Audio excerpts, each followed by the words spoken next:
You're listening to The Practice of a Hoodoo Baptist, my personal journey of root work, faith, and ancestral wisdom.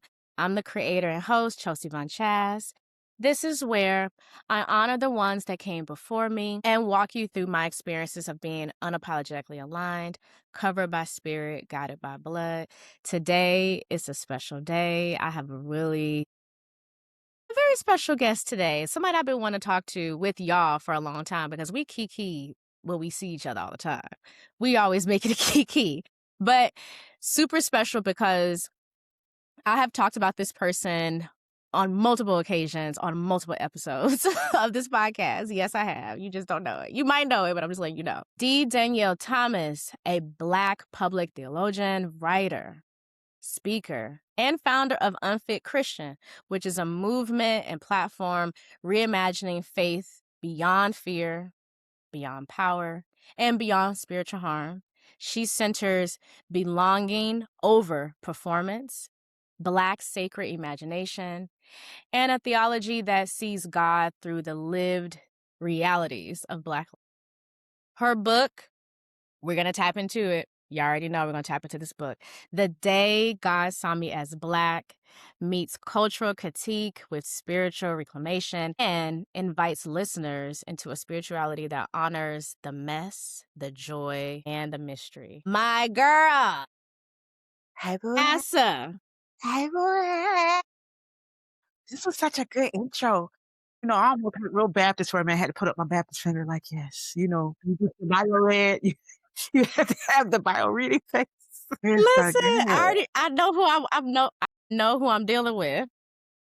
I know who I'm dealing with. How are you? What's your state of mind? How are you? How are you doing? I am well. I believe that we will survive this too. Mhm. But Lord knows I am ready for me and my people to move from a place of survival into a place of thriving. Yes. And so what's Yes. on my mind, honestly, is how do we build the infrastructure we need to survive? What do we as a community of people need? And I think the first thing is like we need to stop looking to one person to be the leader That part. and the liberator and tap into the realization that we are all called and capable of doing the work to get us free. That's really Yeah. what's on my mind, thinking about the right to self-defense and Mhm. that going beyond the right to carry, the right to own firearms, sure. But I don't know if my people feel that we have the right to self-defense as I define it, which is truly the right to exist, to live, and to defend being made in the image of God. So to the right to self-defense really looks like the right to live as God created and intended for us to, as your ancestors prayed you into relief.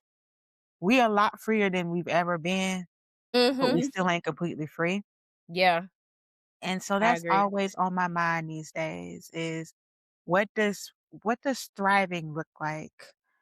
What does liberation actually really truly look like right now? It's not enough just to say, "Okay, I don't like these systems." Okay, I know that, but we are all Mhm. unfortunately still a part of these systems and still navigating these systems. So what does it mean to get free when your body is still inside the system that you are trying to destroy and dismantle? So that's why I speak about infrastructure is I don't want to be crushed under the fall of empire. And I don't want none of my people to be crushed under the fall of empire. And because we are its foundation, that means we're the first of all. That Not because part. we love empire. We're not its foundation because we want to support it. We are its foundation because our blood and bones are already in it. So yeah, that's really, really what I think about. That's what keeps me up at night, if I'm honest. Mhm. Yeah. Yeah, it's been draining for the past few weeks, Yeah. honestly. I was like, it's not even days, it's weeks. Yeah. And sometimes it's really hard for me to mind my black ass business. Yeah. Because Real a lot talk. becomes our black ass business. Yeah. A lot of Yeah, things yeah. that we didn't mean for it to be our business, it is our business. I know I said recently publicly that like, "Oh, yeah, I remember when black folks kept screaming about if you militarize the police, this is going to be a problem. You cannot.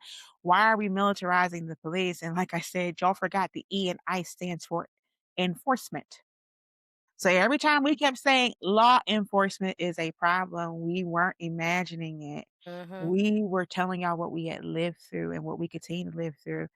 I am so sorry for the loss of these 2 lives, but as far as we know, ICE has killed 9 people. Mhm.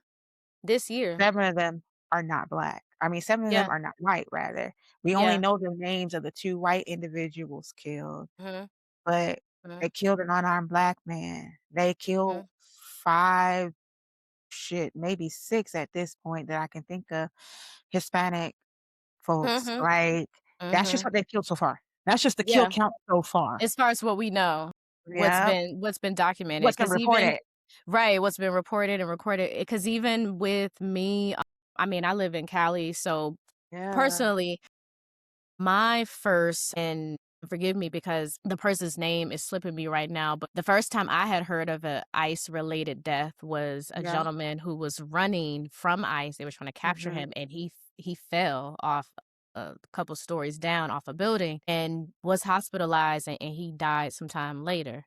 And Yeah. yeah, and I was just like, wow, like the terror, that they're causing. And it seems like it's just been getting worse and worse and worse because we see it all the time, people running from them, Yeah. people, really just trying to Slave like catchers never avoid it. died, they just changed uniforms. Listen, The change slave catcher uniforms, never change died, names, change their strategy. And and it's sometimes just not even that.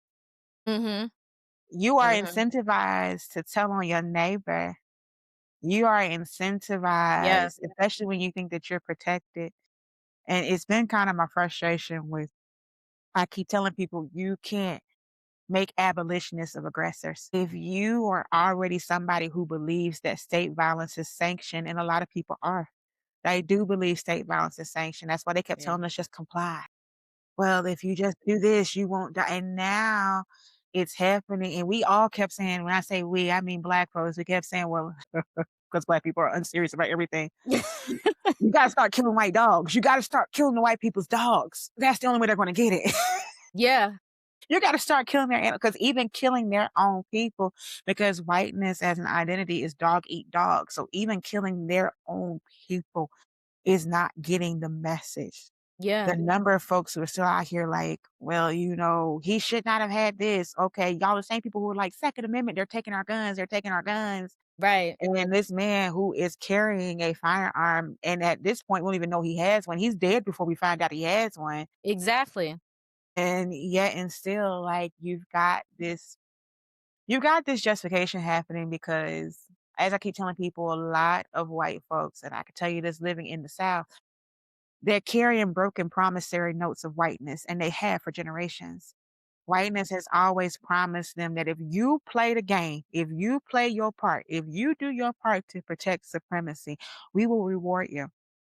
And these folks are walking around with broken promissory notes and blaming everybody except the person who broke the note. It is wealthy white folks who have only ever seen their poor counterparts as foot soldiers. People like to bring up, oh, well, it was the Republican Party and slavery this. And I was like, yeah, no. So let's call a thing a thing. Number one, the Emancipation Proclamation was a war tactic. That's number one. Number 2, them people went out there with the goodness of their heart because they thought it was Mhm, immoral or inhumane the way that our ancestors were being treated and the way that we are being treated now. No, it was, well, you ain't gonna hire me because you can keep breaking the back of this slave for free, so I can't get any money. I can't earn my wealth so that I can be competing with you. We only talk about the wealthy planters, but the one thing I keep wanting people to kinda dig into is, like, there had to be some that only, owned 1 or 2 of us, only owned 3 or 5 of us. I've been wondering lately, and I haven't done the deep work to look for it because 'cause I'm sure the narratives probably exist, or maybe they don't yet. Maybe the reason I keep wondering about it is because it's probably up to me to find the narratives. But mhm, I just in my heart and soul, I believe that some runaway enslaved folks end up becoming slaves of people who caught them and stole them because 'cause we're mhm. property. We're not Yeah. people, we're property. So you ain't telling me that some people done been running through thinking they going to a safe house. These people present themselves as safe. Next thing you know, all right, well, who you gonna tell? Who you gonna report to? Yeah. You ain't got no rights. Dred Scott decision said you ain't human enough to say that these papers matter, that your Mhm. freedom matters, that you are enough to get in this courtroom and ask to be treated fairly. We are still living with the consequences of the Dred Scott decision. To this day, that is how you get birthright citizenship.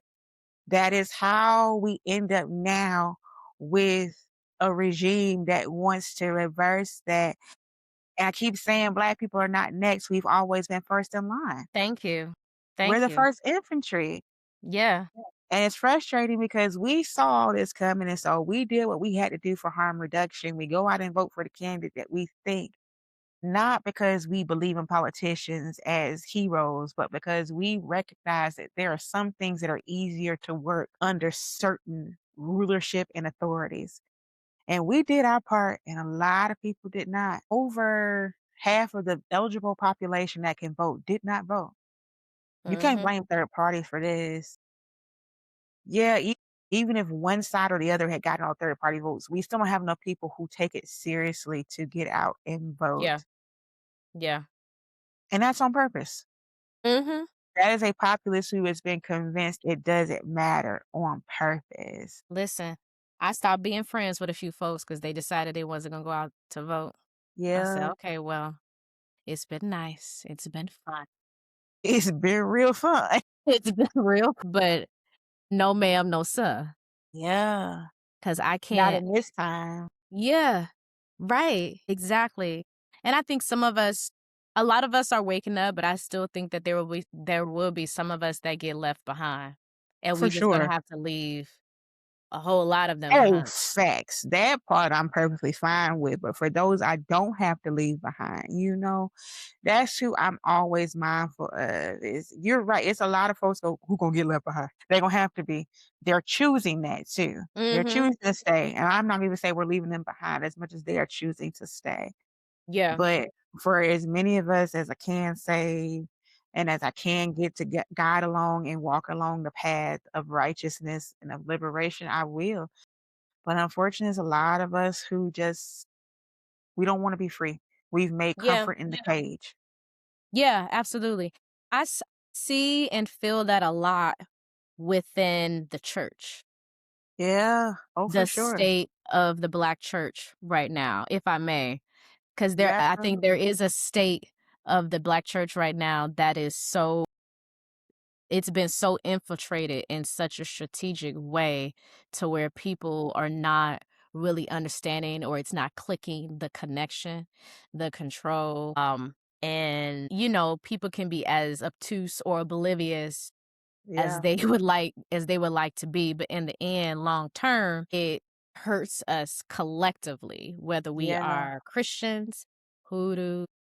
yeah, It really it doesn't the religious part doesn't matter. However, I think because of the space that we created here on this land, on this soil, that's essentially our community and it has been our community for so long, we're true. all connected through the Black church in Yeah, some form or fashion, even if you atheist, even if yeah, you agnostic, it's connected to you somehow. And I think when I think about that part, I think that's the part that really fucks me up because it just feels like, it's so deep. It's almost like it don't feel like it's fixable yeah. or 'Cause it just here's what you know I what I'm love. saying? You It's just just named something so critical. Simply by saying whether you are Christian, Ifa, Lukumi, mhm.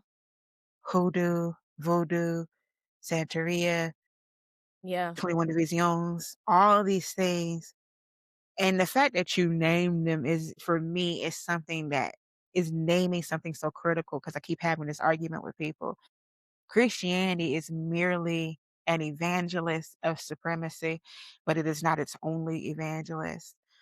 And that is so important to say because I live in Atlanta, which unfortunately has a reputation for scammers when it comes to religion and religious Yeah, rites and yeah, initiations. yeah. And so, we have the mega churches here. We have, and we're certainly not the only ones, but when you think of Atlanta, you're going to think of our huge churches here. You're going to think of Eddie Lone's church, which now, of course, belongs to Jamal Bryant. You're going to think of Creflo Dollar. You're going to think, because you've heard national stories about these Yeah. pastors, but those people who just be like, "Oh, that's just Christians, Christians." Yeah, no, you also hear of false ass initiations happening here in E5. Mhm.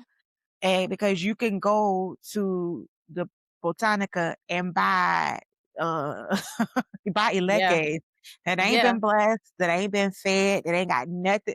You just throwing them on. You don't even know whose elecades you wearing, what energy. No, because anybody can just say, "Oh, I'm a priest." They wrap their head up. I'm a priestess. Mhm. They know enough about the details. Next thing you know, you a child of Oshun. Oshun, hold your head. No, she don't. Baby, She don't even know everybody you. think that everybody wanna be Oshun, and all the dudes wanna be 5011 Shango. Orisha. Listen, it's 5011 Orisha, and y'all just be like, "I'm on shit." Are you sure?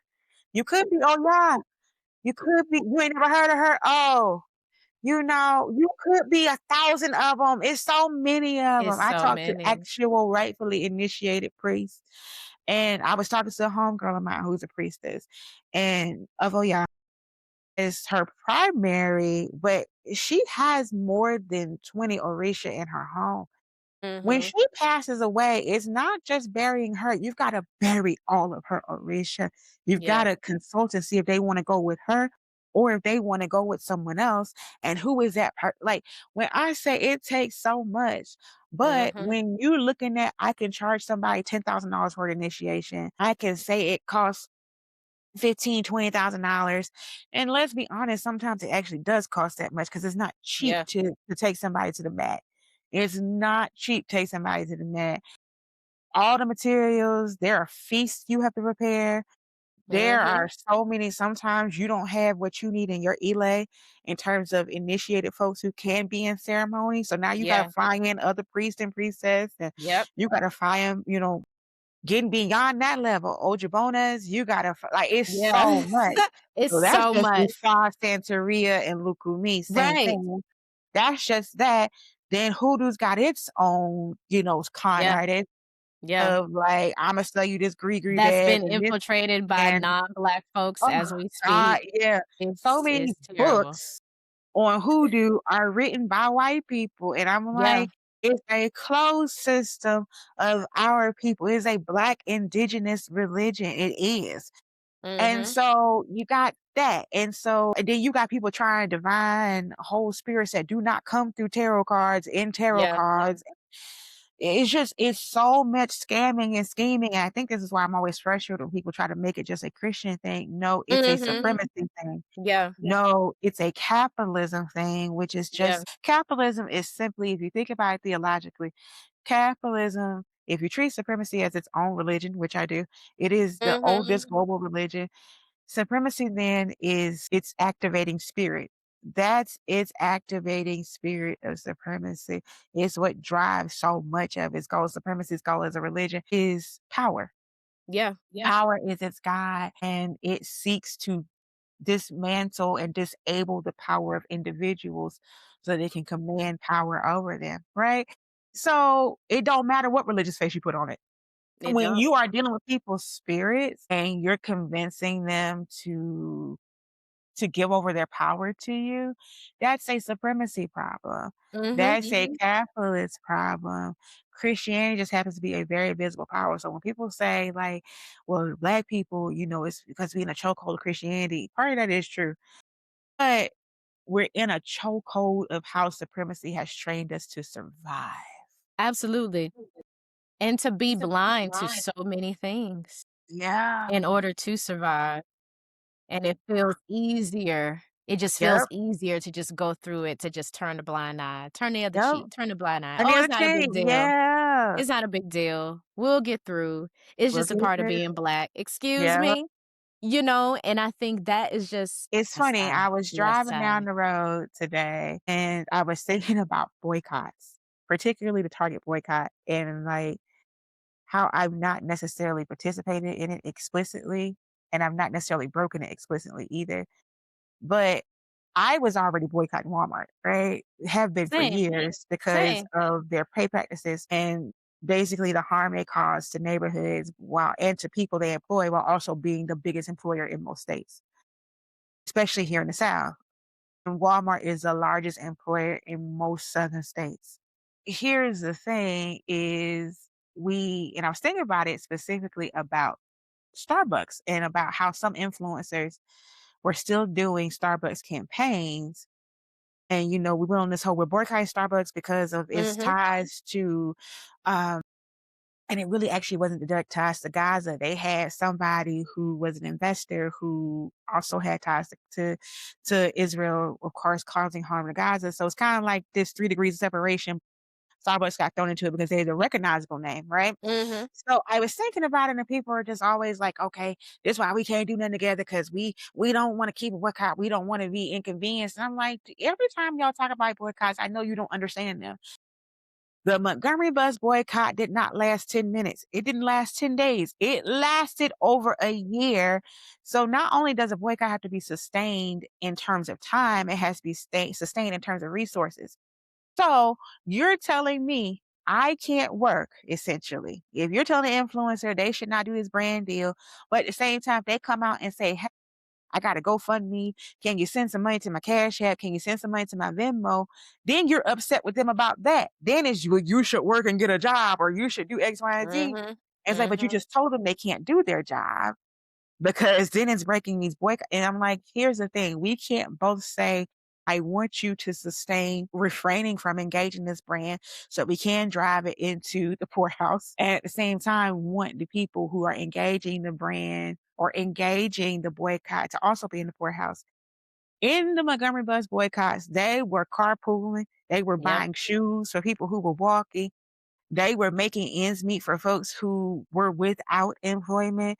So the thing is, we have to have infrastructure. I did not mean to go on this rant, but we have to have no, I infrastructure love it. to Rants build are the safe here. future. Yes, Yeah, and I think that's my frustration. When I say I think about what keeps me up at night is the lack of infrastructure. And religion is my bag, is my lane, is where I move because I always feel like if I can free your God, I can free you. yeah, If I can free your image of God, I can free you, and you will know that to know God is to know freedom, is to know liberation, and you won't accept anything less. However, that's one step. We've got so many other things that we need the infrastructure for. You live in the West Coast. Cost of living there is twice as much as it is living down here in the South. And that's just old model numbers, right? Because it used to mhm, be cheap to live in the South. Not if you yeah, live in Atlanta now. Atlanta rent is you upwards of $2,000 for 2 bedroom. mhm, That's unheard of from when I grew up here. yeah, And there's no longer the I'm going to the South for rent and cheaper cost of living because all that becomes relative. Texas is another place. Alabama, of yeah, course, as you know. South Carolina, North Carolina. Charlotte is just a mini Atlanta. I keep telling people that it's nothing but Atlanta, a little smaller, just slightly mhm, smaller. But they're going through the same thing because they are gentrifying heavily. They are exactly. expanding heavily. And it's not just Charlotte, RDU, Raleigh Durham, that triangle in North Carolina is a new tech hub. It is a tech hub. Then we got all these other places that I know are going to now be subject to data centers. And the thing about data centers that we're having this big conversation about it now and their environmental impact. But as I keep trying to tell people, when you were sitting up here on the internet, on Twitter, Threads, Facebook, Instagram, going, this you, those data centers already existed. The cloud was not some invisible network. Those data systems have been existing for decades. They're just building more now to have more capacity for the Yeah, shit we've already been destroying the environment. We've already been absolutely. destroying neighborhoods. Yeah, They were just out of sight, out of mind. And now we're having to confront what it means to live with the consequences of our convenience. yeah. I love that you brought that up. I love a rant because it's necessary. No, because you took me on such a great great journey. First of all, as someone too that's been boycotting certain corporations, Yeah, including Walmart, my reason is a little different because I'm in the nonprofit sector. I'm aware of just certain foundations, their activity. It's yeah, obviously public information. But yeah, nobody really, looked into or even talks about as far as what certain foundations were doing when before Black Lives Matter, or let's just say after Trayvon Martin, yeah. but before Michael Brown. Brown. However, I I I have to point out, like, even though I just never really liked Walmart per se. It's like high school, I just like, I don't like this place, I don't like it. But Yes, when I decided to start my charity, and I just kinda was looking into just the way how foundations work, and yeah. Walmart Foundation gives a lot of money. They have made significant contributions to police officers Mhm. that have been accused of harming Black people, unarmed Black people. Specifically, this particular case with Michael Brown, because Walmart Yeah, Foundation definitely gave that police officer over $30,000 yeah, for his fund, his public yeah. fund, take care of his kids or whatever. Before when all this went down, before he And can their even employees are on food say, stamps. and then their employees are also on food stamps.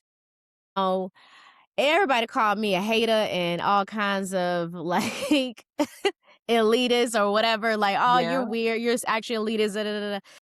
I was just like, "Hey, y'all," like, but at the same time, if you have a nonprofit, you better apply for those grants because they period, give out a lot of money, especially if you a Black-led nonprofit, Black-operated period. nonprofit. Apply for these grants from these foundations because when you don't, that money goes further and further away from your community, Yeah, from your initiative to yeah, actually put us back on track because as soon as one of their board of directors feels a yep, little something for yep, someone else just because they're white, just because they're a white male, just because they feel yeah, like this is just gonna keep the folks that I want to stay in line, white males, this yeah, is gonna keep us in line. Let me just throw them a little 50, 100K, because that is pennies yeah. to these folks. It is. Pennies. So I It is. love that you brought that up. Same thing with tech, with the data centers, as Mm, someone that's been, like, dabbling through my charity, being in, like, centered on women's health, but been dabbling, consulting with, like, femtech companies because yeah, that's such a huge, it could be disappointing there too because, yeah, I too understood what was going on with the data centers, and I just yeah, felt like, yeah, we've always been the target. It's always been environmental racism that folks absolutely. just really don't wanna pay attention to, Yeah, and I think it is going to get worse, which is why I like to talk about there needs to be more Black kids in STEM. There needs to be more Black folks tapping into engineering, tapping into technology, beyond ChatGPT, y'all, yeah. beyond beyond that, Although I because do think it's a tool you should master. And so yeah, I at the sound same very time different than most of my comrades who mm. find it to be the second coming of evil, and I'm like, "Do you know how long we've been using AI? Yeah, I was Our gonna lives, say, our whole baby, life." second coming, it's Every here. time I have to go, "Representative, that's AI. Yeah, And thank the you. same way we have learned to get around it by Yeah, because that is so uniquely Black. "Representative, I wanna talk to you. Give me the representative, give me a person." We have figured out how to navigate those systems, and I'm like, what we have to do is the same thing we always do, which is to figure out how to work around the evils of supremacy. I am someone who believes because now, if you're paying attention, you're starting to notice some of the frustration of yeah, people who feel like these chat systems, be it Grok, which is we know is supposed to be programmed to be supremacist because of who's programming it. Give it Chat GPT, give it, I think it's Gemini from Google. mhm, Some of the complaints I've been noticing are this is liberal programming because they're telling the truth. But I also, this is why I've been telling Black people, you need to use it and engage it so you can program it. We know that artificial intelligence is literally just responding to what it has been given. I keep telling people it's not that Yeah. deep. It's only giving you back what you gave it. Yeah. Exactly. And there's nothing wrong with that, but it's also why I be like, you have to double check its knowledge. So you have to come to it with some wisdom. But I feel like if we put our voices into it, if we put our understanding of the world into it, it forces those who don't look like us, but who are using it to also re-engage the world in a different way. Absolutely. But data centers aren't going anywhere because, like I said, every time you need to pull a dish you receipt, as somebody who never deletes text messages, as somebody who does not delete emails, I think about all them gigabytes are not just stored on my phone. Absolutely not. Those Absolutely gigabytes not. of data that are stored in a cloud is not just some invisible space. There is a server somewhere running overtime Mhm. just to keep just my text messages. Yeah, And of course, absolutely. all the people I'm in conversation with and their messages and like every post, every picture, every Yeah, single thing has to be stored everything, somewhere somehow when you are everything. using technology. And so when you are proud of yourself saying, "Oh, I got this thing back from 10, 15, 20 years ago because I've been on the internet that long." My Facebook account, oh shit, I think it'll be 21 years old this year because my Facebook account can drink this year. So, because I graduated high school in '05. Mm, 37 now. So yeah, and I was 16 when I graduated. So yeah. And as soon as I yeah, got a college email, I got a same. Facebook. Shout out to Clark Atlanta because that's whose college emails I use, even though I didn't go to Clark. I ended up going to Georgia State. But the point of the matter is, I have been on the internet since 12. And so probably 11, 12, maybe something like that. AOL disk and all this stuff. That's before we were storing things on the internet. Yeah, Oh, it's like you can't imagine something not saving something. yeah, Back then, it was like you turn it on, you turn it off. It is what it is. Like there's nothing saved. There's nothing to go back to. Even emails, I don't think you only had a couple megabytes of storage for email. And at that point, you wasn't getting nothing but remember you actually used to get real emails? yeah, Now we got to have 45 filters set up to go through all the spam that we done signed up for or didn't sign up for. yeah, or didn't sign up And for it. it's just so much because every day I get advertisements in my email. I'm getting mailing lists I don't remember being part of, things you Yeah, sign up for to get a discount, that's all these coming from things. other accounts, whether it's your LinkedIn account, your Instagram Yeah. account, your Facebook, and it's just Yep. yeah, it's And such it's a it's all overload. connected. It's all overloaded. And I'm like, it all takes space. It all takes server energy. So we can't just act like data centers and this just a new thing to distract us from the overall point is what you made. Absolutely, yeah, Environmental racism has always been a thing, and as a student of history, I can tell you it ain't changed then, it ain't gonna change now. yeah, It used to be now the problem is we're worried about data centers, but before it was dumping, it still is dumping if we're honest, but you have whole cities in states right now that can't be inhabited because they are nothing but wasteland.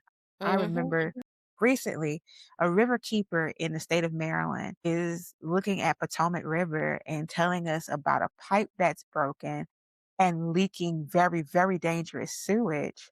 Mind you, in PG County, Prince George's County, if your listeners who are from or in the Maryland area know exactly what I'm talking about. PG County AKA Blacktopia, is a next site being set for more data centers.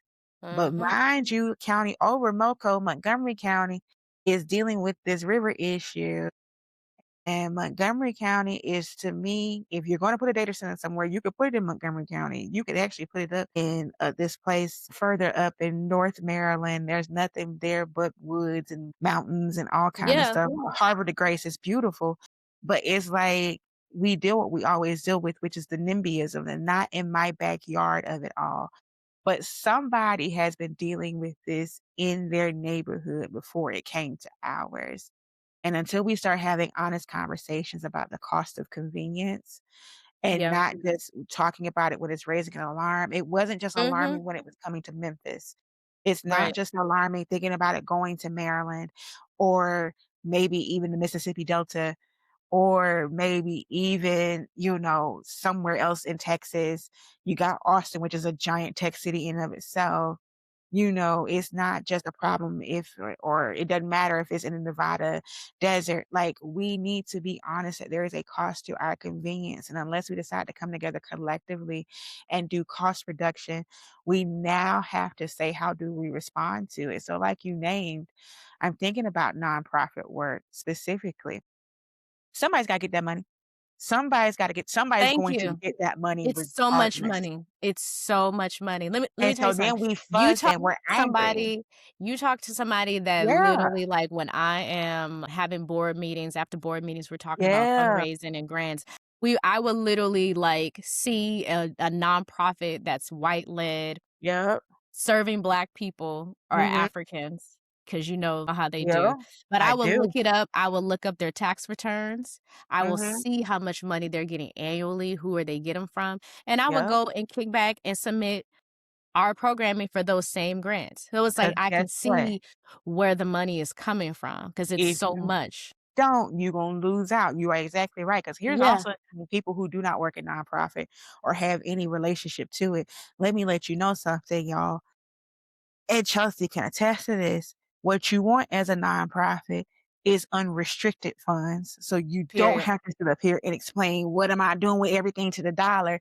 Because here's the thing, when it's not unrestricted, y'all, when you have restrictions on those funds, you can have a project that you done got funded $100,000 for and it only cost you 10,000 to do. Period. But that 90,000 that's left still has to go to that $10,000 project. Mhm, Whereas if it's unrestricted, it can go to whatever you need, which usually is salary, which usually is mhm. supplies for labor, which usually is all the grant work that it takes to actually, if you've never done, oh my God, grant applications, grant funding. I used to work for the state of Georgia when I first got out of grad school. And so I was a steward over certain grants. So we have in the United States, VOCA and VAWA, so Victims of Crime Act, Violence Against Women Act. Okay.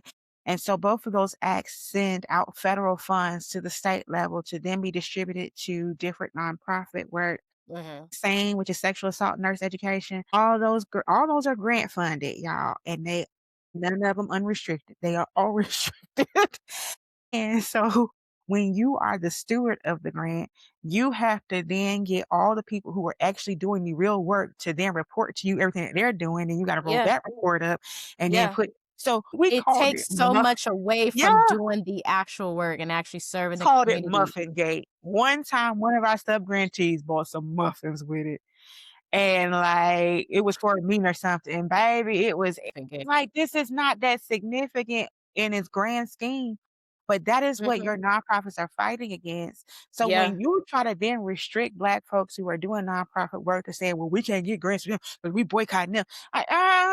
You don't understand how much hell it is because if we don't get this money and then put it back in the community, them people that you boycott ain't gonna never put it back in there, and then they'll just use that excuse to be exactly. like, "Well, we tried to give them some money, they ain't want it."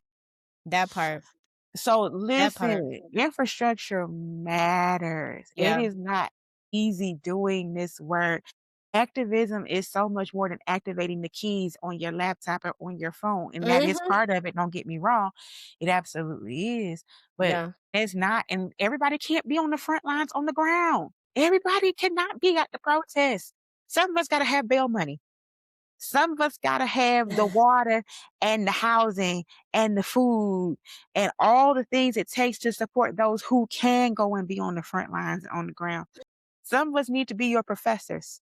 Some of us need to be your doctors and your nurses. We need to be your lawyers. Okay.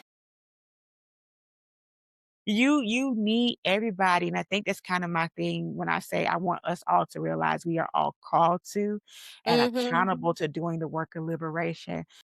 No matter where you're at. I'll close by saying this. When I worked in corporate, my last corporate job was in human resources. I was a organization design consultant. Mhm. Design is literally what it sounds like. How do you organize this organization and its work structures to be its most efficient so the work gets done in every aspect of the business, every line of business, right? But I happen to work more specifically beyond that in compensation. So I am that person who, when you get your job offer, I'm going to analyze your salary and make sure I'm your first line of defense at this point.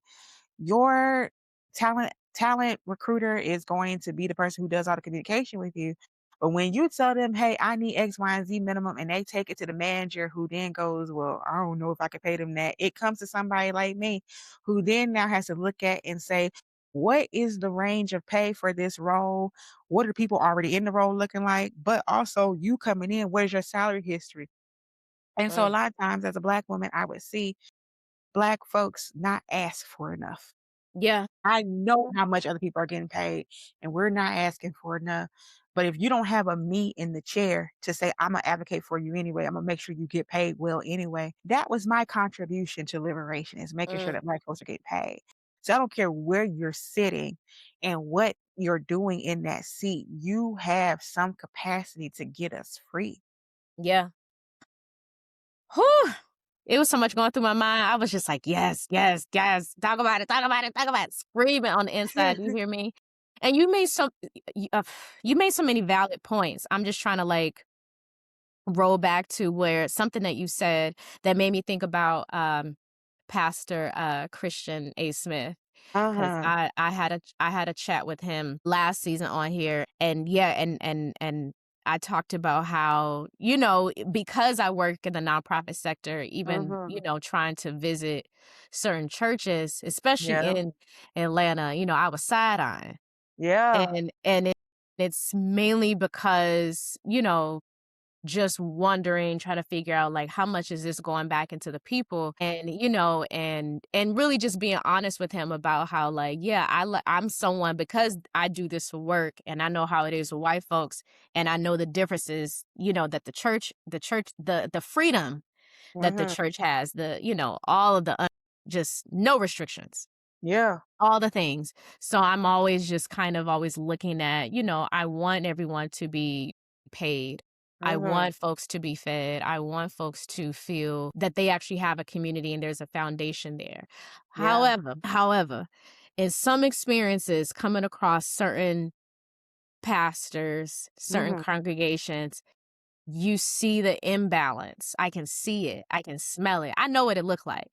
And Mhm. I was like, "Friend, I want that for you, but in the righteous, positive Yeah. way, because I want the folks who really get it, the folks who are really about the people, to Yeah. really be fed financially, because Yeah. I do feel like a lot of us, especially folks who do work in Black nonprofits, it's more of a pressure for you to take less. It's Yeah. low key a lot of, well, not even low key. There's some shame in there too. It's almost like it's a stigma of, you're kumbaya, you're for the people. You don't want any money. You don't really believe in capitalism. You don't really participate in that. So you shouldn't want any money. You shouldn't want more. Why are Meanwhile, you we're all asking for surviving. pay? Thank you. Thank you. Like, you shouldn't, why are you asking for at this rate, like, getting paid? And it's like, no, I want that for you. I want that for you, Yeah. because you deserve to have the financial stability, financial freedoms, Yeah. especially doing work that you do. Yeah. Especially serving other Black people, serving your community. Like, it takes so much. Yeah. So I can't help it to when I see some of us taking advantage of that system, taking Yeah. advantage of their position, Yeah. and the overflow, the cup is full, but it don't runneth over, no, not a Right. goddamn place. It's barely full. It's barely even full. Seriously. So Yeah. when you were mentioning that, I was just like, it's connected in so many ways, Yeah. and we see it. And I just couldn't help but to think about that too, even when everyone was in an uproar about, the comedian Drewski, about his video, which Mhm. I He thought I wasn't thought wrong. it was, baby, it was giving documentary. Let's just be honest. That was a docu-series, okay? I need another episode. I Listen. seriously do.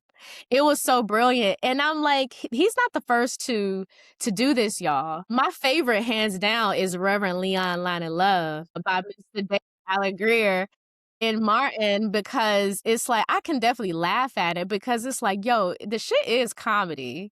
Even, like, when it's the real life, it's like, "Wait, is this shit really happening? Did this nigga just fly over me?" Yeah. Yeah. Is And there here's the pyro? thing. Is there fire and all this smoke? Why is there a Right, smoke machine in the church? Why do we right. have this? And here's the thing is, as a daughter of the Crazy. church, I love a demonstrative sermon. There is Mhm. nothing better for me in Black preaching tradition than the demonstrative sermon. But these are not demonstrative. These is just mess. This is theatrics. This Yeah. I is love the theater. sometimes when I see these productions, I'm like, that was somebody's mortgage that we could have paid. That was a tuition we could have paid for a child to come out of one of these Yep, really terrible schools. yep. Here's the thing. This gonna be a little controversial, but Imma say it. Here, Oh, y'all come wanna on. know, those of y'all who are not from Atlanta and not lived around here, never been here really, y'all wanna know why it was so hard for folks in Atlanta to believe that Eddie Long was abusive? Is because of one of all the ministries here, we had seen Eddie Long give away cars. We had seen him do free tuition at the church's school and academy. We had seen him pay bills, do giveaways. We saw him put back into the community, not just extract from the community. Before the Georgia Dome was torn down, New Year's Eve services, because they were too large to be held on the main campus of Newburgh, were Mhm. held at the Dome. And it wasn't like, okay, I got to register to be there. You got churches who you gotta fucking register for Easter service now. You got like it's the Colosseum of Christ. You'll see that again in my next book because that's how I describe it. It's the Christian Colosseum at this point. And so you literally we saw him do all of these things, and it was hard to reconcile that man with the monster that he was to those men. And at the same time, is like that is what I talk about when I say harming the witness of the church, is because now all that we do see is you had a pastor here who I won't name, but y'all know, who asked for y'all to fund a G7 jet, Mhm. who asked folks to give up their grit money. Mhm. And so we see this happen so often now, and we see so little of the reverse of these pastors sowing back into the community. And that's something as a daughter who grew up of the church, seeing that, I miss seeing that. Now you gotta show what's your tithing record, what's your giving record. Do you Mhm. basically have enough of a track record for us to reach out and help you? And it's like you're extracting from this neighborhood, you're extracting from the people here. But the thing is, that is just as you named earlier, that is the insidious creeping in of capitalism and supremacy into the church. You Yeah. named earlier that, like, wow, it's overwhelming to the point in which the church and the empire are no different. Yeah. You can't differentiate the two now. And it's like I named this week publicly, I said, the thing is, the black pulpit no longer flies under the radar for the level of politic and political subversion that we have done before this time. We're under surveillance like everything else is under surveillance. Yeah. There is not a time you leave your house until you step back through your threshold where you have not passed at least 250 cameras. I don't care how short of your distance it Yeah. is. There's Yeah. street cameras. Everybody's got doorbell cameras. People have Mhm. surveillance cameras outside of doorbell cameras. Your phone's a camera. There is no time where you are not under surveillance. It's kind of why I find this whole discussion about TikTok and its changes. Oh, it's Mhm. gonna be. I'm like, everything is that. Your phone is your biggest op. Every time that phone is Period. in your hand, you are giving it everything it needs. It's a tracking device. You put in your iPhone, you could put all your health data into it. So my Yep. iPhone knows my blood type, it knows all of my health history, it knows what medications I'm on, it knows my period, it knows when I Mhm. ain't had one, and I'm not using a period tracker because we were so Yeah. worried about that. I'm just using Yeah. my fucking calendar on my Yeah. phone. But guess Yeah. what? I only have to, it knows when I start typing a blood Mhm. emoji, it goes menstrual cycle. Blah, blah, blah. Yep. I had typed it once and it already knows. It even knows the number of days. It'll go, oh, Yeah. you start today, 3 days from now, you'll be done. When I say everything is under surveillance, I mean that. And so I'm thinking about particularly the work that you're doing in women's health. I'm not going to just say maternal health, women's Mhm. health, but specifically maternal health. I got 2 homegirls Imma talk to you about offline who also Mhm. do work in that same space. One you might know because she's in femtech directly. You might Okay. actually know her already. But the other one, she's down in Mississippi. She does maternal health, but from the postnatal Okay. position. So doing people she has a nonprofit called Pickles and Popsicles, and so it looks at Love the that health of name. mothers after you have the baby. Mhm. 'Cause it's like having the baby is one thing, it's a whole other thing once, Yeah. it gets here and everybody's not like, "Oh, poo-poo, you pregnant." No, you still Mhm. gotta survive and live, you got a whole other thing to keep alive, right? Yeah. So, I think about how little funding there is, and yet Yeah. how much funding there is for all of this work. Excuse me, and it's never enough. Yeah. It's never enough, and then I'm always trying to connect my friends who are always in these pathways because 'cause y'all are stronger together. And Absolutely. then it's hard because everybody has such nuanced lanes because it's different from what's needed in the East Coast to what's needed on the West Coast, what's needed in the Midwest, what's needed in the Southwest, Mhm. what's needed in the Northwest, what are the cultures there like, and so you have to have all these networks. And the thing Yeah. is, y'all, they don't make it easy for us to network with one another. They don't make it easy because they make us competitors, and it's like, "Alright, they only gonna give out $1,000,000 of funding, and so that means only 10 of us can get funds that's worth anything, if they gonna give out $100,000 grant." And then, like I said earlier, them unrestricted funds is the ones you want, but most of them now, because they actually wanna also take partial credit for the work that you're doing, they Absolutely. want you to report all this in so they can Yeah. then say, yeah, we helped save X, Y, and Z. Mhm. We helped change X, Y, and Z. Whole time, only thing you did was give me a check, Yeah. And they but feel you like also giving you need the that check check. is the thing. Yeah. Yeah. And Oh, it's all about control.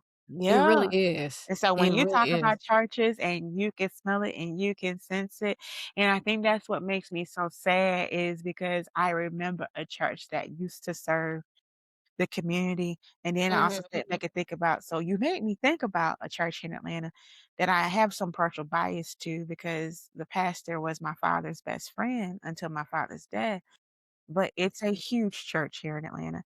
Mm. And I know that they have actually not worshiped in their main cathedral sanctuary in, like, at least a year or so, if Mm. not 2 at this point. But I remember they had to replace all 9 AC units. And I was like, for a home AC unit, we had to replace ours here last summer in the dead heat of summer for $1,000. So multiply that by probably at least $10,000 each because you need bigger ton units for a Mhm. giant cathedral and you need 9 of them. So Yeah. you're talking about something that's upwards $500,000 to do, and you do it so that you can be comfort in worship. Then it's all the other maintenance. So when I think about, like, the cost of doing church now, it's Yeah. also 10 times more expensive than it ever Yeah. has been. Yeah. Because now you gotta have a media's ministry. That's not an option Mhm. anymore. We're not recording tapes anymore. We're not burning CDs in the deck anymore. No, you've gotta have everything polished and ready to go for live stream, and then you got somebody managing how to upload to YouTube, do all the Yep. edits, do all the visual. They're so much more expensive to do church now, and so that means we're running up the light bill a whole lot higher than we were Yeah. when we just had the regular building fund, and Yeah. so I'm not shocked at the way in which the church has reduced its giving because I keep telling people just because you got 100,000 members don't mean you got 100,000 tithe payers. Yeah. That Because a part. lot of people are A, not committed to it, and that's fine. There's nothing wrong with that. Yeah. And then Of some course. people, they got it to give and they don't give. It is what it is. But Yeah. you're running on a church that might be giving 10, its population is maybe 10 to 15% of it is giving. Mhm. And Yeah. because you're a church, you're not out here getting grant funding, you're not out here getting anything else from anything else unless you are a church that is in the business of business. So I Mhm. think Yeah. about Bronner here, Dale Bronner. who of course is of the Bronner brothers hair dynasty. So already had money, but the church itself, my God, they're in the business of business. Across the street from the main campus is a whole like business center of like storefronts and I want to say even conference space, all that kind of stuff. So it's kind of like church now has to be done bigger and better than just your mama's neighborhood church, Yeah. than just your regular storefront church. I got thoughts on that because I think it actually should be a lot fewer churches. Why are there 6 churches in one strip mall? Why don't churches get together and be one church? No, because everybody wants to be in Yes. charge. Everybody Yes. wants to be the leader. So, Yes. and all that to me, again, we have to look at that's the infiltration of capitalism, of Mhm. supremacy, of these systems that we have to destroy. And so we can look at it and say Christianity is the problem. And I'm like, ultimately, supremacy is your problem. Yeah. It all Ultimately, boils down to capitalism is supremacy. your problem. Yeah. And so It all until boils we down to start that. addressing those things, it doesn't matter. You can get rid of every church in America today, and then you just gonna create a new problem. You'll just have Yeah. a new problem. And that's why I honestly, that's why I appreciate people like Christian A. Smith, Yeah, who is doing the work to be a solution. He is a solution for a lot of absolutely. us. Absolutely. The faith community, shout out to the faith community, an amazing solution. It is, You know what I'm saying? and it requires They're money. transparent. Yeah. You won't mind me telling y'all this, when he started, he came to me and sat down and had a strategy conversation with me about monetizing. And I said, Mhm. "If you don't do it now, you never will." I said, "Take it from me." As somebody who did not monetize from the get-go, you can't go back and monetize after you've been giving to people in and of Yeah, your freedom, right? yeah, So I was like, "I get it. I understand these are things you wanna navigate," and he applied everything that I told him, and so now it's able to actually compensate him in a way where he is not yeah, burnt out from it. But then you have yeah, somebody like me who gets burnt out because I'm not being compensated in that way. And so, because 'cause I'm always ever mindful of people's money wounds when it comes to the church, and so it goes back to what I named earlier about that boycotting thing. mhm, You can't ask me to go unresourced and then also not want to help me by providing resources, and then make me feel like I'm a con artist because I'm telling you I need resources. mm, It's a lot. It's a whole lot that we don't wanna unpack. It's like we want somebody to fix it, but we don't wanna give of ourselves in order for somebody to actually do the work to fix it. You'll get more Christians. You'll get more Danyelles. You'll get more insert person here who is doing this same work, but in different lanes because it's not just Black Christians doing this work or Black Christian mm, adjacent people doing this work. I think about the number of popular platforms of tarot readers, of yeah, people who are doing the work. I think about, for instance, and for those of y'all who don't know, where me and Chelsea often meet up is in New Orleans at Buku Hoodoo. That is yes, a self-funded festival, spirit festival, which should have the same reach as, I don't know, what's that big one out in California? Why can't I think of the child, I'm name like, of it? It's "Which skipping one?" me right now. The music festival. The Coachella? Thank you. It should be that it should be a South by Southwest because it's giving what people are looking for, especially Black spirit people looking for community, Yeah, but it costs. Hey, girl. It should be that big. It yeah, should be Essence Fest size, but I all agree. these things cost money, and it's hard to get people to buy into. So when you talk about, "Okay, Imma go get sponsors, Imma go get that," yeah, then they don't wanna touch religious things with a 10-foot pole. Ugh, that Or if they part do, they is wanna make sure they fully control it, so anything that's going to a liberationist slant does not get the money. So then we gotta lie about what we doing so that we can get the funding that we need. Everything has its own nuance, and so then when you're looking for just straight up communal support, the same communities that you wanna serve are also the communities that do not have the resources to support you, yeah, but doesn't mean that they don't need to be served. And so it's just a lot of that's happening, and I think what I want people to get off of is just trying to find this one culprit, and because even when you blame the church, when you blame to me, when you say Black people are in the chokehold of the church, To me, you're ignoring the fact that the Black church is the only institution that we have built and sustained ourselves from the Mhm. ground up. From the ground up, It from is the the very beginning, only yeah, one. And yeah. so it is essential to me saying that you don't think Black work is serious enough, wise enough, or good enough to continue to do what it has always done, which is be a site of resistance. I'm more like, how do we enable our churches to know it is okay to resist? Because here's the thing, a lot of pastors are responding to their congregation. The same way you have to keep your customer happy, you've got to keep your Mhm, congregation happy. So a lot of mhm. shit that you be like, well, they need to do it this way, they need to do it that way. Guess what? Your old ass grandma who is still there does not want them to do it a new way. Your young ass want them to do it a new way. But your grandma's gonna raise every bit of hell. And guess who's paying tithes? Your grandma. You not. So guess who they gonna cater to? That one that's keeping the lights on, the one that is keeping the musicians paid, the one that is keeping gas in your pastor's car. That's who they're gonna listen to. And so it's just like I want us to understand that we are strapped of resources as a community. In general, we are strapped of resources as a community because even as we have increased our wealth, everything else has increased too. Yeah. I used to Listen, dream as a little kid to make $100,000 a year. Made that yeah, and more and was just like, "This is not enough money." same, and now here we are, and it's like, that's not even it, sis. It's not even touching it. It's But you're not. you're s you're speaking to me because I'm glad you said this because I am one of those folks that does get frustrated at the state of the Black church and just, Yep. like, I think because of the ways and just 'Cause certain you've seen it be conversations and better. discussions. You've Yeah, seen it be better. You know yeah, it can be better. absolutely. And I just think even for me, it's something I have to step back and say like, "Damn, but what resources do they have? Mhm, And where can we clean up and where can we hold accountable?" It's gotta be more than just saying you doing this wrong. We've gotta say, "Here's how you make it right.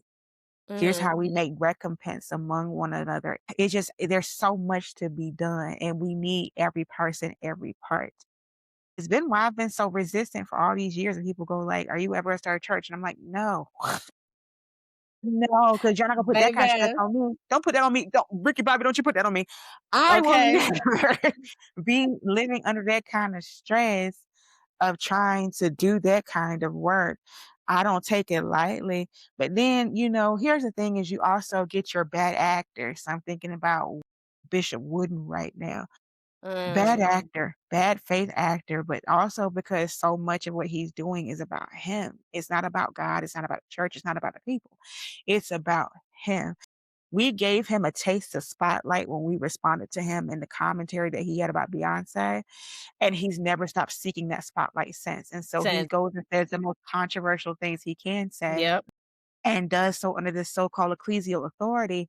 And every time I turn around, y'all give him I tell people this every time. Y'all give him that attention. Every time you talk about him, every time you share his words, every time you say his name, you're giving him power. Meanwhile, the teachers, the prophets, the seers, the priests, the good folks who are doing the good work, you're not feeding them. You're not Mm-mm. sowing into them. I always tell people your tithe needs to go to where good fertile ground is. So if that's your favorite nonprofit, put it there. Yeah. If Put it that's your there. favorite online person account that you follow, Mhm. Their put it there. Patreon. Put it there. Yeah, put it there. Subscribe. Substack. Right.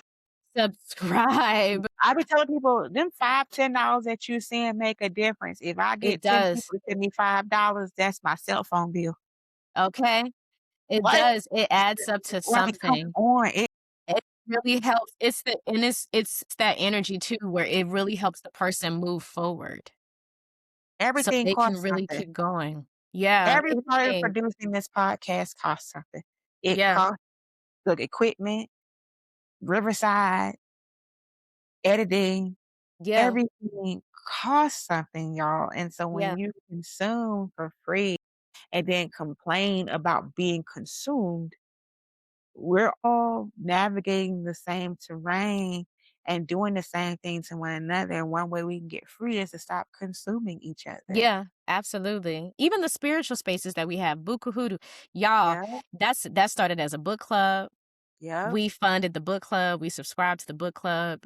We yep, said, "Hey, we need to meet in person." We yep, did one meetup, and he said, "No, we need to do this bigger." yep, And formed and created with the founder, like, helped her develop an entire gathering. yep. So, it's not even, like, right to call it a festival. It really is like a spiritual gathering It for is. all of us to meet, and that's how we met. You know what? I don't know if you remember. Maybe you do. So, the first time you attended, which I believe was the first year we did it, because 'cause I've been every Uh-huh. year, but your course, your workshop course, your talk, "If Jesus don't fix it, the Everybody hoodoo will. lady will." Yep. And I said, "That's my nigga. I'm going to her talk. I'm going to her talk. I don't know what she look like. It don't matter. I just saw the program and, like, it don't matter." 'Cause the years after that, I did my workshop. To say you were working in the years Yes, after and then that. the year after that, like, I worked because that's my way of also pouring back into this space, you know Mhm. what I'm saying? I don't always have to do a talk or you know what I'm saying? It's like Yep. sometimes I just wanna support. And I Right. think I got the most I was the most fulfilled, I think, that year, maybe this also the 2nd year, because the 2nd year I took my mama, and that was really cool. Yeah. You know what I'm saying? Like, my mother who's grown up as a Baptist woman, and Yeah. her grandma was the hoodoo lady in our family, so it was really Yeah. eye-opening to see her, like, embrace it publicly with other Yeah. people who we all have these, very similar experiences, Yeah. and that was super fulfilling for me, and then, yeah, the last festival, that was, like, amazing because I got to Yeah. pour into everybody in different ways and connect with Yeah. you, and it was so cool to see people give you flowers for the book. Yeah. Y'all, like, her sessions were packed, both of them. I was like, "We low-key need to make a third one." Mama's sessions were packed. Yeah. The girls was eating it up. The girls was ready to get their book signed, And to it's to do always a pre-orders. joy. I never Yeah, take that lightly. yeah, I yeah, always tell people, anytime you read a page, you listen to a word I have to say, that's an investment back into me, into the work that I do. yeah. And it's just it matters, like you say, that gathering is also refreshing for folks. That Mhm. is the church most of us are seeking. That Yeah, is the community most of us are seeking. And every year, Chantrell has to find the money to put it together. yeah, yeah, And sometimes the yeah. cost ends up being those of us who facilitate. We don't get paid on time. Mhm, mhm. And it's not anything to do with, maliciousness. It truly is the dollars don't make sense. Yeah, And yeah. then it's like something like that, like, that's not a cheap gathering to attend. No, it's The not. ticket itself is already expensive for registration, but then if you don't live locally, now you gotta pay for travel and accommodations, you gotta pay for your food and all the things, but even that is something that she does very careful, caring work to make sure that for as long as these sessions go, there's always snacks somewhere around. And we're Mhm, not just talking about generic comfort snacks. We're talking about thoughtfulness about a lot of people are vegan. A lot of folks mhm. are, they eat halal stuff. Yeah, Because again, this is not just a singular religious festival. So you have people who have food restrictions because of spirit. You mhm. have people who have food restrictions because of disabled disabilities rather. Like, there's so much that happens, and Chantel does a good job of trying to make sure there's something to meet Yeah. everybody there, She but curates it's not everything and does cheap. so much herself. Just yeah, she does so It's much herself, not like, with the cheap. small and mighty team still, but it's Yeah. very careful, and it's just super, super intentional, so I'm She always ain't never put grateful. us up in the Red Roof Inn. You're right. We I get was like, we get "Yes, beautiful this sauna is accommodations. nice, okay." Yeah, we get beautiful accommodations. I don't fly coach. I don't like Yeah, I get done very well. I ain't never yeah. had to fly Spirit there. No shade to Spirit. You put me in a big Okay. front seat, I'm cool. But like they say I will only fly big front seat on Spirit, but still. The point is it's just like all of these things take so much investment. And then those of us who are responsible, we don't want to, like you named earlier, I don't want to always exploit the people that I'm Yeah, serving. yeah. And then at the same time, it's like now I gotta try to okay, I gotta set up a nonprofit. That takes its own work. Then Mhm, you gotta mhm. try to prove yourself with that. So now you gotta try to get funding with it, and that may not look like you want it to the first year. Or you're like me and it's like, okay, where I get my money from is speaking gigs and selling books. But here's the Yeah. thing about books, y'all. You're gonna get your most money the first time you sign that book. That's the first time. When you get your contract signed and your advance, that's the most money you're gonna make on that book. How does Royalty. it feel? Yeah, because I was gonna say, Yeah, like, how does it feel when I can imagine I talk about yeah, your book all the time, you already know, but I yeah, can imagine when people are talking about your book online in interviews, like Ingenue Ellis yeah, Taylor, who had a super fun interview with yeah, T.S. she did. Madison, and at the very end and I was like, "Oh, that was so intentional," and it was meant to happen because at the Yeah, very end of the interview I don't know if you've seen the whole thing, yeah, but at the very end where she talked about faith and spirituality and believing and she mentioned your name and mentioned the book and then she was yeah, like, "Yeah, I did the forward in the book," and I'm actually about to read a part in the forward where she talks about you and I want you to tap into how that makes you feel because I know I love y'all as authors, all my author yeah, friends. I love y'all. I hold it down for y'all, not yeah. just through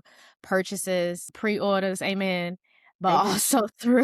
also through sharing my platform, sharing my voice, talking about like the aha Yeah, moments I had from reading the book, the excitement I had, like the fucking yeah, excitement I had that first year at Buku Hootie Fest where you were like, well, so in my book yeah, I'm about to finish my book. I'm like, "What? When?"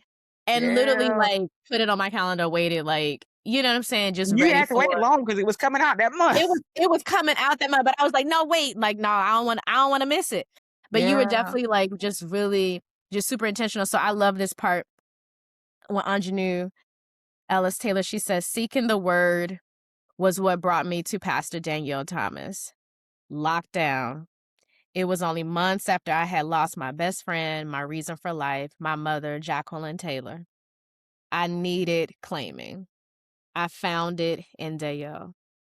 I was like, yeah, yeah. yeah, 'Cause and let me tell you really quick, I had already felt a connection with you when we first met, yeah, and then it was another level when I read your book because I could relate to so much in the book. yeah, Whether it was, like, through my own experiences and also through witnessing, like, witnessing yeah, certain harms of other yeah, people through the church. I definitely wouldn't call myself necessarily church hurt by no means, however, I have witnessed yeah, hurt done in the church or from someone through the church or just certain traumas that I didn't agree with that definitely shaped me as a person, the person who I am now, where it's like I'm completely comfortable and open with the hoodoo in my entire lineage on both yeah, sides, from being born and raised close to Africatown, yeah, Mobile, Alabama, to, Trail of Tears folks on my daddy's side making their way to Alabama from Oklahoma as Black or Creek freedmen specifically. yeah, And yeah, and just having this foundation in the church, in my own spirituality, having community in the church, but still understanding and recognizing, like, yeah, it was certain things that happened that I witnessed, and it's like, no, I don't want this to be my life or part of this. And I'm so comfortable in my Blackness, and I don't have to dismiss my Blackness in order for me to have this spirituality or this level that I have. So reading certain chapters, I love God. I love the Lord. I do Jesus and Juju. Like that's me all day. yeah. Hence the name of this podcast, the title. So yeah, I just wanted to give you your flowers, but definitely Thank share you, yeah. because this is not this When you ask how I work. feel yeah, when you ask how I feel, the only answer I can give is that and there's gonna be a day it'll stop making me cry, but maybe not because I take so seriously what I do. It's not there's not a moment that I think about somebody reading this book. There's a when I came to a realization that somebody somewhere every day is reading this book. Mhm. And that is not a slight thing. And that is not just some, oh, I wrote a good book. It is on the I realize somebody is reading it and it is changing them. And it is It's like giving them a mirror. It's allowing them to see themselves or to see someone that they love who they couldn't understand without this text. Like we talk about, there are folks who never grew up in the church in this way. And so they have no idea, but they might love someone who did. Yeah. And now they can better understand what those wounds look like. And so here's the thing. I always tell the story. She really did find me on Instagram. It really did happen that way. And like, she slid in my DMs. And the thing is, she does not have a celebrity Instagram. So it's Yeah. not a verified account. It's not her name. It went into my spam.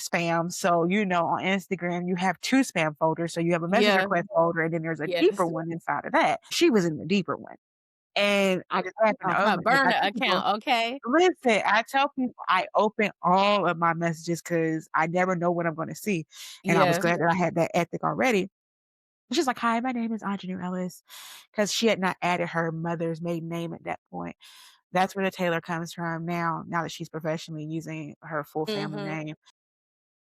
So she's like, "This is Aunjanue Ellis," and I was like, "No, it's not," 'cause mind you, this is at the time of the Clark sisters movie. And so I've already written about, reflections on it publicly, and somehow she got her hands on that. Turns out she had already been following me. I didn't know. Didn't know. Mm. Again, it's very Finsta of her, but she also doesn't have an official celebrity account. Her account is her account. And Yeah, so yeah. it's very just normal, but she slid my ideas and I took a chance. I was like, all right, cool. And then we just started communicating via email, and she wanted me to join her with this Essence Wellness House panel that she was doing. And I was like, "Of course, I've wanted to do Essence forever, that's fine." Yeah. And that's how, and she really is genuinely my friend. So here's the thing. You sent me the clip, and then everybody and their mama started sending me the clip. So you were the first person to send me the clip. I didn't know. And so I was like, "Oh, okay, that's cool." And again, I'm used to her doing this. Yeah, She'll just yeah. pop up and mention me, and usually it happens on media that is not as Black centered as the TS Medicine podcast, Right, right? yeah, yeah. And so I'll get my Google alerts and I'll be like, "Oh, okay. Oh, all right. Yeah. Okay, cool. That makes sense." And then like you sent to me, I was like, "Oh, okay." Again, not thinking anything of it. Next thing I know, everybody, "Have you seen this? Did you see this?" And I'll be like, "Y'all, she's my friend in real life. I'm not surprised that she meant me favorably, but she does and don't tell me." And so then I'm Yeah, texting her. yeah. I said, "Girl," I was like, "Everybody named Mama to send me this clip." I was like, "Thank you for the shout out." She's like, "Oh, you talking about TS Medicine?" Okay. So again, she's not thinking about it because this is just who she is and what she does. Mhm. And she wrote every word there for her. When I try to tell people I did not ghostwrite that for her, she wrote it. She's a hell of a writer. She is. I have a hard time convincing her of that. She's a hell of a writer. Really, really just what she gives is who she is on screen, off screen, in person, online. That's just who she is. But for me, when I think about the totality of this, I told her I knew I wanted her voice to open this forward, to open this book. I wanted her to be the first voice that people read because I knew she had a hell of a story. We had talked. I already knew she had a hell of a Mhm. story. But then I go into my own story and I go into my own talking, and it's when people repeat back to me the things that I've said in this text. I don't take it lightly when I see the highlights, when I see the notes, when I'm getting tagged in something, when you're telling me that you're reading the book or you're listening to the audiobook, or when somebody's like, I read this version first, but now I gotta go get the hardcover. I gotta go get the paperback, or I gotta go get something so I can take notes, physically. I don't take that lightly because I know what I prayed through. I know what I grieved through. I know what fears I moved through in writing this text. And I also know the ways in which it has changed me. So to know that it's changed me, but also it's changing other people, and it'll get to do that beyond my lifespan, that I'll be dead and somebody will still pick up this book and read it. And hopefully by then things will have changed to a point where they won't see themselves completely. But they'll get to see a record of history of how so many of us experienced God and experienced church, and what does it mean? What was the cost of getting us here? If things Yeah. are different and we are more free, someone will pick up that text one day and know the cost of freedom. Yeah. So I am always grateful. It never gets old for me. It never Yeah. gets old for me. I literally got a picture of my book on the shelf. That's another thing that makes me cry all the time. Is somebody was in a bookstore in DC, Mahogany Books, huge black owned bookstore there, Mhm. and saw my book on the shelf and took a picture of it, and I boohoo cried. And it's No. just like, it's not about the sales, it's not about the visibility.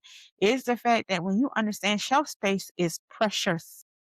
Yeah. It is precious to see when you go to shelve something, that means something else has to be removed from the shelf. Shelf That space is part. limited. So when a retailer says, "Hey, Imma take a chance on this," because without it being pre-ordered, they're taking a chance. Every time somebody buys inventory, they're hoping that somebody buys it from them, you know? So when I see Yeah. my book on the shelf, I've seen it in Barnes& and Noble, I've seen it in black-owned bookstores. Hell, even when I see somebody post me their Amazon receipt, I don't really care where you buy the book from. Yeah. I am always grateful when we buy local because now we're circulating in our community more than once. Because it's Yeah. not only going to me, in royalties, it's going to that store, it's going to whatever that store pays in terms of their, employees, in terms of what they're paying for the local lease, all those things. And so there's multiple of us being, benefited from that. But every time I see it, it makes me weep because I'm grateful that somebody thought enough of my words to say this is worthy for me to share and to make available to the people that I sell to. So every time, I don't take it lightly when you say, I talk about your book all the time. Thank you. That means my text is doing something that makes you want to keep talking about it. Yes, There's a and reason we still I'm talk happy about when I it. see it. Yeah, because 'cause I'm happy when I see other people Yep. posting about it. I Yes. repost and I share, and I'm My like, "Oh, homegirl just yeah." texted this morning, was like, "A friend of mine's reading your book." And then the girl had tagged me on Instagram. She's like, "Oh, that's her, that's her." And I was like, "That's so cool." And I'm always so thankful when y'all send me these things. Those of y'all who have Yeah. access to me via text, of course, and be like, "I just saw somebody talk about it." It's never small to me. It's Yeah. never small. Yeah. Because nobody has to give a damn about what you have to say. Nobody. Millions of books are Exactly. produced every year. Nobody has to Yeah. care. But this is it's beautifully different. It's iconic. I don't wanna make it, like, say anything, like, to make it trendy, like it's the Well, wave it is type trending right thing. now. Yeah, like, but even it is trending, but it's just, like, it's right on time, even with the new edition, the re-release, Yeah, it's right on time because we're folks are waking up and folks are hungry for for this voice. I love that Ebony Janice Moore talked yes, about, calling it a, manifesto, yeah, womanist manifesto, and that is just so rich in Blackness, and I think that's been the refreshing part because there's always this heavy, dark cloud about us separating our Blackness from our spirituality. yeah. I'm Christian before I'm Black. And That that whole what's thing. so good about Ebony Janice is that she is absolutely both a priestess and she is definitely Black Baptist Christian. Yeah. And so she is a living embodiment of I'm gonna do both because they both call Yes. to me.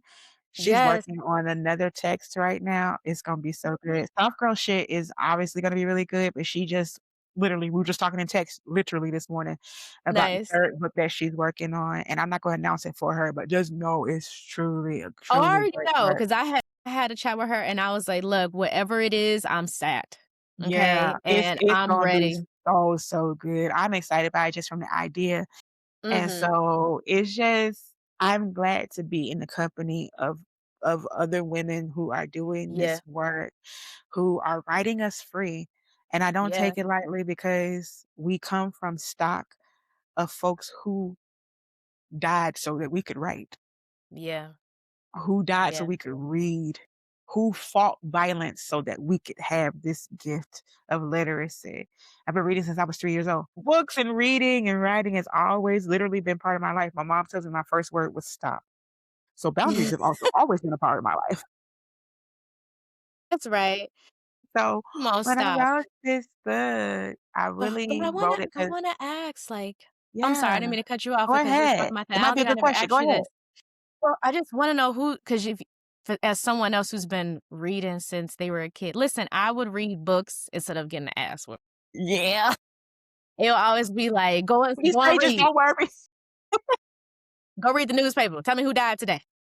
Like, legit, and then just became, like it was no longer, like, a punishment. It was Yeah. like, "Nope, I'm Like, I'm Imma do it, that's reading fine. instead of getting in trouble." But I Yeah. want to know as far as your writer inspirations, as far as anybody that ever, like whether So it's there just are a to mold few. you, your style. Okay, yeah, There are a give me few. My mother writes nonfiction. Well, rather she writes crime fiction, rather I write nonfiction, she Ooh, writes crime fiction. But my mother has been writing her whole life, and that's why I got introduced to writing early. Father, the closest for writing for him was sermons, but my father was a reader, he was an avid reader. yeah. So they both introduced me to the world of books can take you somewhere. But one of my key, like, I call her my patroness of writing, is absolutely Toni Morrison, because I write with what she taught me, which is Black interiority matters. How we feel inside ourselves matters, and we don't have to diffuse it for white gaze. So, absolutely, she's my North Star in terms of writing. I read a lot of V.C. Andrews growing Okay. up, like the serial novel of it all. Also, anything I could so that was pretty much my core outside when I wasn't reading a Black book. I really was the kid that walked into the library going, "Where are the Black people on the cover?" I judge books by Mhm. their cover all day long. Same. So, I'm looking for Black people, so I think about Let the Circle Be Unbroken is the first one I can remember very distinctly going into the elementary school library and always seeing that cover and reading that book. So even when like the what you call it's were popular, remember those American Girl books before the Yeah, American Girl became a doll? We had the yeah, books, just the books. and Yeah, so I would only read the ones with the Black girls. yeah. Addie. When they dropped Josephina or Josephine, I went ahead and tapped into Josephine. So, Yeah. yeah, yeah. Other than that, I was just like, "Ain't no Black people. I don't 'Cause wanna." we didn't have much. We Yeah, didn't. we did So not I have read much. to see myself. Elin Harris. God, I probably was too young to be reading Elin Harris, but it's just the way he wrote Listen, about us was just I so was in the good. ninth grade reading Yeah. Zane. A child, yeah. We all at least read one Zane book. I don't care who you are. You read at least one Zane book. Jerome, It was just Jerome something else. Dickens.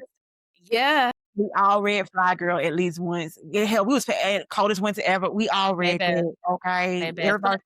If life, you I'm had sure. one copy that was getting passed around the school. Yeah, Coldest Winter Ever is such a classic. I don't think I read Yeah. any of her other I books have not read until, any of the like sequels. I only really? read Coldest Winter Ever because I was just like, Imma leave my nostalgia where it is. Because Yeah. there's a when I read things, sometimes I reread it as an adult, I'd be like, "It wasn't as good as I thought it was." Yeah. And so I wanna No, I leave that understand. nostalgia of joy where it is Yeah. versus reading it now. But now No, I I pretty get it. much I just love good writers. Yeah. Yes, Lemon is like, oh man, that man can write his ass off. That's a writer's writer. Of course, Deisha Philyaw wrote, endorsed my first book, so of course I've read her work. It would be a shame if I didn't. But yeah, no, Brittany Cooper, of course, another endorser of the book. Love Mary Cooper, yeah. Had the privilege of reading so many of the people who endorsed me before they endorsed me. So that was just always a gift. Levon, I don't wanna give her the last name wrong last name. I think she's doing bricks professionally now. Let's still call Lavon Proverbs or Pastor Bay. So, yeah, like, I ultimately, my Patronus, my North Star guiding is absolutely gonna be Toni Morrison, Mhm. but she's not the only Black woman's words who have guided me and continue to guide me. I just love good writing. I love people who help me see myself, and more than that, who help me see other people. Sometimes I Yeah. better understand people because I might read what they tell me their favorite book is. Yeah. I'll read something Yeah. that matters to them at this moment. Octavia Butler, I've been getting people to read because 'cause I'm like, "Y'all, you should have been read this, but it's not too late now. Go ahead and read." Right, no, it's never too late. I'm about to tap in, but because I have this thing where I really it doesn't have to be like the text was super heavy, Yeah, but when I finish reading something, I really like to process and sit with it, and sometimes, like with your book, I would read it, but then I run it back through the yeah, audiobook and yeah, just really, like, sit and process. I'm about to do that again now with Dr. Joy DeGruy with post-traumatic slave syndrome, because that was also such a heavy read when I first read that book years ago. I read the book first, and I attended one of her lectures, and I every time Yeah, she's in a lecture in somewhere in California, I try to go. yeah. But yeah, she's about to come out with an Audible too, and I'm just like, yeah, Imma Uh, process that. Yeah, because I I just have a really bias about audiobooks. I prefer to hear the writer read them. I prefer to same. hear the author narrate. Yeah, yeah. It just because it doesn't You're feel gonna give me your inflection it that you doesn't feel the intended same. when you wrote it, if you're Yeah, narrating it, which is the yeah. one thing I'm proud of with mine, is that when you hear my you know exactly where I intended when I wrote it, so it's different than Mhm. just reading it. You get to hear me tell you how I was writing it, how I was saying it when I was writing Yeah, it. yeah, yeah, the true feeling behind it, and your voice Yeah. sounds lovely too. Thank you, I do my best. Yes, yes. I always tell people I hope you enjoy the sultry sounds of my narration. It's very sultry. No, Thank for you, thank real. you. I do my best for I real. loved it. I loved it. No, you could just definitely hit play and just I cleaned the kitchen, I Yeah, did a little laundry, I and love it. start cooking. That So was my goal. So I yeah, I want could it to definitely flow just like run it that. back. Yeah. Yeah, yeah, and I also love if somebody comes in or they're listening and I have it in the car and they're like, "What's this? Who is this?" And now I Yeah. gotta go you know what I'm saying? Now it's like, Let "Okay, me let me tell put you. you on. Let me put you on." I'm so proud of you. I Thank really am proud of you. I'm I'm happy glad we that you got did this the time to sit addition. down and chat. Yes, We done went all over absolutely. time, but we good. I don't care. I do not care. And listen, and we can run it back next season because we've been Yeah, planning I'll this be here. for some time, but it's right on time. Thank you so much, like, for You're this so work that you're welcome. doing. I don't know if you wanna share what you're up to right now or if there's anything that we can Sure, look it's not a forward to. secret. Okay. I have finished my 2nd book. The 2nd book is called The Gods We Lost. It is Mm, not a sequel. It's its amen. own cosmology. This one is much, much longer than the first. It's only 9 chapters, but it's already 107,000 words, so that'll be about 430 to 450 pages when printed. This is not an essay, heavy book. It is the way I'm describing it, it is Southern Gothic nonfiction surrealism. It's if you've ever read the Odyssey, it's the Odyssey if it was a black girl in the South. And the journey that we're taking is going through the false gods produced by white supremacy. So every chapter dismantles a false god, until we get to the final chapter where I tell you who God is to me now. So yeah, it's very fun, it's very heavy in its surrealism, metaphor. So like the first chapter I take you down to Portal, Georgia, which is where my maternal grandmother is buried. Actually, all of my maternal family on Mhm, that side, paternal, excuse me. My paternal family is buried on that side. And I take you through a graveside baptism there, and then we transport into a church in the 2nd chapter, which becomes the Christian Colosseum that I mentioned earlier. mm, But we go through the history of how I feel like the church has landed where it is. So you talk about what the invitation of the Black church is today, and for me, that chapter is at 16th Street and Emmanuel. And so, of course, it is naming these 2 very violent histories of the Black church, and I feel like it's at those moments that we decided that it was easier to assimilate than it was to resist, and we just want to survive. And then you go into chapter 3, that's all about purity culture and surviving purity culture. Chapter mm. 4, we all die alone. So chapter 3 is crucify the flesh. And chapter 4, we all die alone, which talks about that God is romantheon, and it's the way in which we have centered romantic relationships as the only Oof. love that is valid, and what it is to navigate that space when you don't have it. And what it is navigating the harm that has been caused to both men and women for patriarchy as Black folks. Navigating all that, and the reason I call it "We All Die Alone" is by the time you get to in that chapter, I name how the ancestors come for you. So if you have been loved at some point in your life, you are never without love. It's just maybe not romantic love, and even that's its own false god, a false idol, when you make it the only love that matters. After that, diaspora wars, talking literally about I keep in that chapter, my main point is that these wars are not of our creation. They are something that have been staged by supremacy because we believe the worst that we've been told about each other. So go through all that. Uh, Chapter 6, America Goddamn. Chapter 7, everybody plays the race card. I turn America into a casino. So when I say it is extremely heavy in metaphor and it's just everybody who has read it so far, I've had a few beta readers so far, are all like, "Oh my god." One person's like, "I feel like I woke out of a fever dream, but it's the best fever dream." And like, "This needs to be a movie." That's been the constant refrain is that it needs to be visuals. So this next book is Mm, very heavy on getting you to see and be feeling in the moment. I work very heavy with sensory work in this book, and we travel all through the South, and we end up right back in Atlanta. So we go down to South Georgia, and then in the chapter or in the book, we end up back in Atlanta or somewhere around Atlanta rather. But I love it. I'm very proud of it. And so right now I am in the process of shopping another deal for this book. So that's fun. That's its own journey.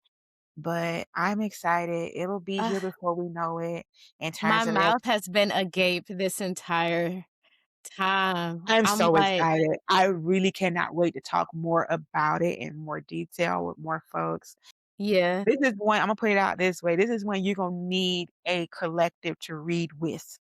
If you ain't got a book okay, club, make a book club with somebody okay. because 'cause you're gonna need somebody to talk to reading this book.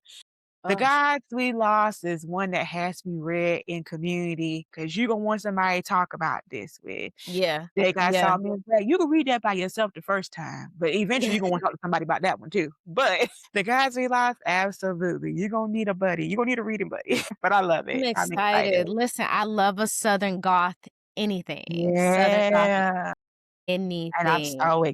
I'm so excited to do that work that way. Yeah. Oh, but that sounds so good. I am so ready to read it. Ooh, I wish I was a beta reader, but it's okay. I can wait. You know, I can once wait. it gets cleaned up enough, I'll make sure I put you on the beta reader list for that, yeah. It's Yes, just that I'm I knew so these people excited. wouldn't judge me about how many errors it's got. Got it, got it. No, I understand. No, I I wanna give you something understand. more polished. Yeah, yeah. All good. I'll be ready because that is just it sounds amazing. And you're Thank just you, so thank you. master of words and just I the love way how it. you can share your feelings, your thoughts, and even just the stories and experiences of other people like myself. I'm It's just so excited. amazing to read these words of things that I have been through experiencing or I am experiencing. It's just Yeah, that's the it's goal. nothing like it. It's nothing like it. Thank you so much You're for so talking with me. welcome. Thank you for having I me. appreciate you. Of course, like anytime, anytime, Imma just press record and just go. I got you. That's what we did this time. I got you. All right, y'all. You've been listening to The Practice of a Hoodoo Baptist. Listen, I know this episode was good to y'all because I'm full. Okay? I am full. Thank you. Thank you again. Until next time, peace.